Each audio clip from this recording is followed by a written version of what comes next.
1938 साली पंडित जवाहरलाल नेहरू यांनी एजेएलची स्थापना केली। काँग्रेस पक्षाच्या निधीमधून एजेएलची स्थापना झाली। एजेएल कंपनीच्या माध्यमातून नॅशनल हेराल्ड इंग्रजी, नवजीवन हिंदी आणि कौमी आवाज उर्दू ही वृत्तपत्र सुरू झाली। एजेएलला देशभरात अनेक ठिकाणी जमिनी स्वस्तात कर्ज मिळाली। सुरुवातीला पंडित जवाहरलाल नेहरू हे नॅशनल हेराल्डचे संपादक होते।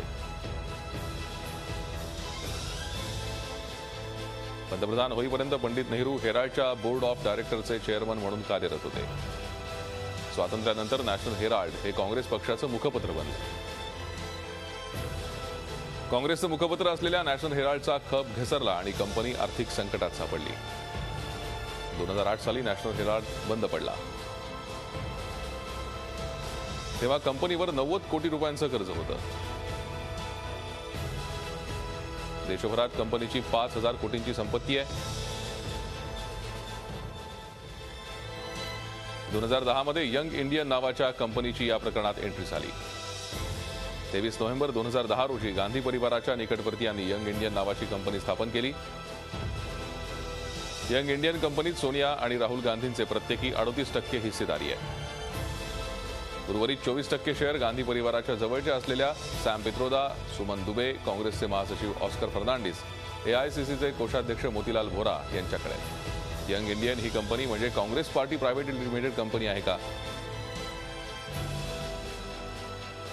अवघं 5 लाख रुपये पेडअप कॅपिटल असलेल्या यंग इंडियन कंपनीची मोठी झेप।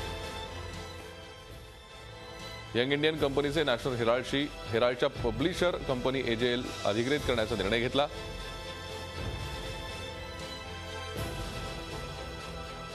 अधिग्रहण करताना एजेएलवर असलेल्या 90 कोटींचं कर्ज फेडण्याची जबाबदारी यंग इंडियननं पत्करली। 50 लाख रुपयांमध्ये 5000 कोटींची मालमत्ता। काँग्रेस पक्षानं एजेएल कंपनीला 90 कोटी रुपयांचं असुरक्षित कर्ज देऊ केलं। काँग्रेसनं अंतर्गत अहवालात 90 कोटींच्या कर्जाचा उल्लेख केला। कर्ज परत कसं मिळणार याचा काहीच उल्लेख केला नाही। कर्ज देणारी काँग्रेस आणि कर्जदार एजेएल यांच्यामध्ये एका नव्या कंपनीची एंट्री। यंग इंडियननं आपल्या ताळेबंदामध्ये केवळ 50 लाखांचं कर्ज दाखवलं। एजेएल कंपनीनं काँग्रेस पक्षाकडून घेतलेल्या कर्जाच्या बदल्यात यंग इंडियन कंपनीला शेअर दिले। 10 रुपये शेअरच्या हिशोबानं 9,02,16,889 शेअर दिले। यंग इंडियन कंपनीच्या 31 मार्च 2012च्या ताळेबंदातून ही माहिती उपलब्ध झाली। यंग इंडियन कंपनीला काँग्रेसच्या 90 कोटी कर्जाच्या बदल्यात नॅशनल हेराल्डची 5000 कोटींची संपत्ती मिळाली।